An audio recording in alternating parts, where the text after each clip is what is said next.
வருதுன்னா, தாவேகா தலைவர் விஜய் வந்து எந்த இடத்துலயுமே ஏடிஎம்கே வந்து விமர்சிக்கிற மாதிரியோ, சுட்டிக்காட்டுற மாதிரியோ பேச்சே இல்ல. ஸோ ஒருவேளை பின்னணியில இந்த கூட்டணிக்கான ஒரு முன்னேற்பாடா, ஒரு முன்முயற்சியா இருக்குமோ அப்படின்ற ஒரு ஐயம் வருது. இல்லை, இப்போ தாவேகா தலைவர் சகோதரர் விஜய் மட்டுமே அதிமுக விமர்சனம் செய்யாமல் தொடங்கும்போது விமர்சனம் செய்யாமல் இல்லை.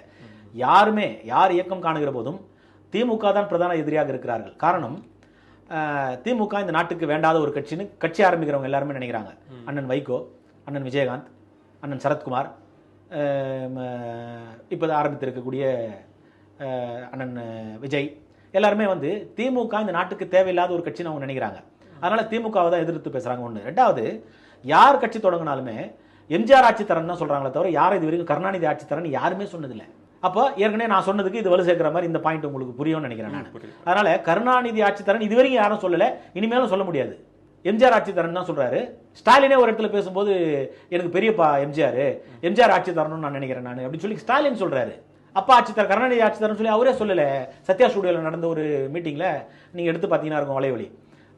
அவர் ஸ்டாலின் கருணாநிதியோட மகன் அவரே சொல்றாரு, நான் வந்து எம்ஜிஆரோட ஆட்சி தான் கொடுத்துக்கணும்னு நினைக்கிறேன் நான். அப்போ அந்த மாதிரி அதிமுக ஒரு ஒப்பற்ற கட்சியாக இருக்கிறது. அடித்தட்டு மக்களுக்கு அவருடைய வாழ்க்கை தரத்தை மேம்படுத்தக்கூடிய ஒரு கட்சியாக இருக்கிறது. மக்களுடைய மனநிலையை புரிந்த ஒரு இயக்கம், பெண்களுடைய வாழ்வாதாரத்தை உயர்த்த வேண்டும் என்கிற ஒரு இயக்கமாக இருப்பதன் அடிப்படையிலே தான் எல்லாருமே அதிமுகவை விமர்சனம் செய்யாமலும் புரட்சித் தலைவர் ஆட்சி தருகிறோம் என்று சொல்கிறார்கள். அதனால ஒரு மிகப்பெரிய ஒரு இயக்கத்தில் ஒரு சிறிய தொண்டனாக நான் இருக்கிறேன் என்பதும் எனக்கு ஒரு மகிழ்ச்சி. தமிழ்நாட்டிற்கு தேவையான ஒரே ஒப்பற்ற கட்சி அதிமுக.